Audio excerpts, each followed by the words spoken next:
A diesel engine has been added to previously all-petrol Civic range, giving Honda customers even more of a dilemma. Until now, the latest Honda Civic has effectively been fighting a battle for sales with one hand behind its back. That's because it has been available only with petrol engines in an area of the market where diesel engines are, despite changing consumer tastes, still very popular. Now, though, the Civic range is up to full strength, with that gap in its lineup effectively plugged thanks to the addition of a heavily revised version of the 1.6-liter diesel engine that currently features in the CR-V and HR-V SUVs.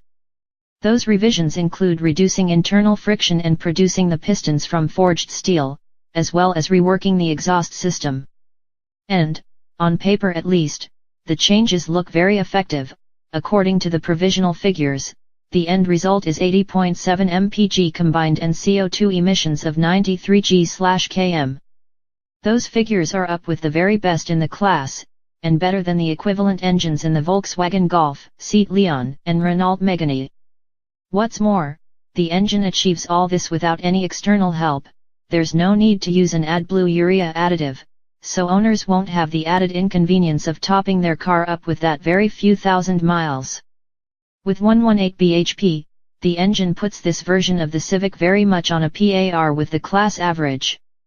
However, that does mean it's the least powerful engine in the Civic range, sitting below the two existing petrol engines, the 127 bhp 1.0-liter and the 180 bhp 1.5-liter.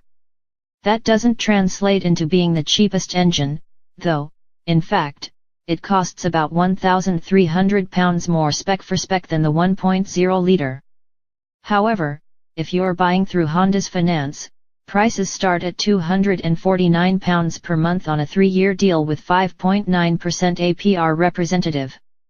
That's about £50 more than the equivalent model with the 1.0-liter petrol engine, which may be easier to square with the potential fuel savings.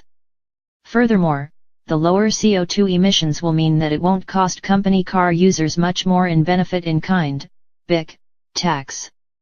The other way it scores over the petrol engine and many of its direct rivals, for that matter, is in the higher torque output. For example, whereas the 1.6-liter engine in the Golf and Leon puts 250 Nm at the disposal of its driver's right foot, the Civic's engine produces 300 Nm. Our short time behind the wheel of a European spec model was enough to demonstrate the engine's merits. Not only is there a welcome lack of vibration through the controls at all times, the engine also pulls strongly and willingly from low revs.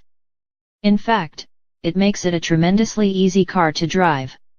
Whether you're trundling around town, or just keeping up with the ebb and flow of traffic on main roads beyond the city limits, you never need to make too much effort.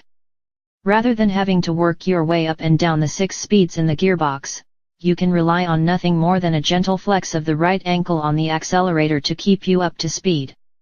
Overtaking is a breeze, too. Admittedly, the engine does get a little noisy towards the upper end of the rev range, but the pull is so strong at low revs that you never really need to go that far in most everyday situations.